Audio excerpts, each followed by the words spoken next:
Bonjour, dans cette vidéo, je vais t'expliquer qu'est-ce que l'ouverture aux échecs et comment reconnaître cette phase du jeu. Avant tout ça, si ce n'est pas encore fait, je t'invite à cliquer sur le bouton s'abonner pour recevoir mes prochaines vidéos. Donc l'ouverture, c'est la première phase du jeu. Donc la mission dans l'ouverture, c'est de développer ces pièces mineures. Qu'est-ce que c'est que des pièces mineures? C'est les cavaliers et les fous. Et la deuxième mission, c'est de faire le roc. Quand un des deux camps a réussi ces deux missions, la phase de l'ouverture est terminée. Ensuite, il y aura le milieu de jeu et peut-être la finale si la partie dure assez longtemps. Donc dans cette position, on peut voir que les blancs ont développé leurs pièces mineures. Donc les deux cavaliers et les deux fous. Donc la mission numéro 1 est accomplie. Est-ce que la mission numéro 2 est accomplie? En fait non, simplement parce que les blancs n'ont pas encore roqué.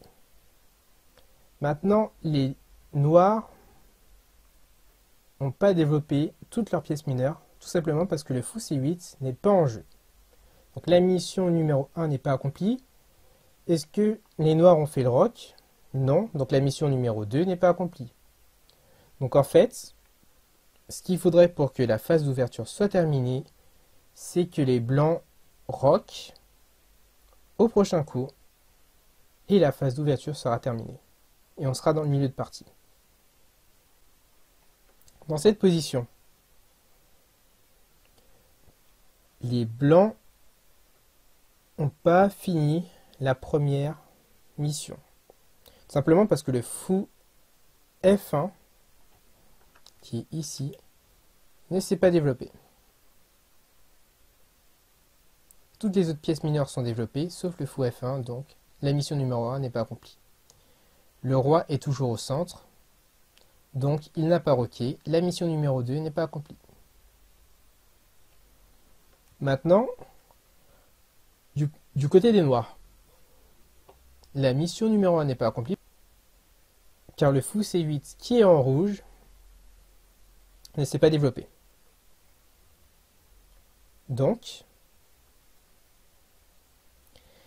la première mission n'est pas accomplie. La deuxième mission, qui est le roc, est accomplie, tout simplement parce qu'on peut voir en jaune que le roi et la tour,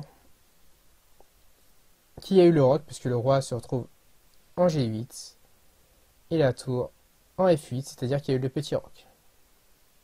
Maintenant, l'idée pour finir la phase d'ouverture, ce serait bien de déplacer le fou C8, et là, la phase d'ouverture sera terminée parce que les noirs auront fait jouer toutes leurs pièces mineures et la première mission sera accomplie. Maintenant, est-ce que finir à tout prix la phase d'ouverture, c'est le meilleur coup? Et où c'est la meilleure chose? Pas forcément. Par exemple, si on déplace notre fou en D7, les blancs pourront prendre la dame avec le fou qui est en E3. Et forcément, on se serait développé, mais on perd la dame et on n'a pas de compensation suffisante pour cette perte, donc finir la phase d'ouverture, c'est pas forcément toujours le bon choix. Mais en général, plus tôt finir la phase d'ouverture et mieux c'est. Mais il y a toujours aux échecs des exceptions. Et là, cette position, c'est une exception. Et elle montre justement que des fois, avant de finir son ouverture, il faut justement faire attention à toutes les menaces qui sont présentes. Et finir son ouverture de façon intelligente, c'est la meilleure solution pour gagner une partie. Ou obtenir un avantage dans la phase d'ouverture et très bien commencer le milieu de partie. Donc si cette vidéo t'a plu, n'hésite pas à cliquer sur j'aime, n'hésite pas à la partager. Maintenant, pour te remercier, je t'offre mon guide où justement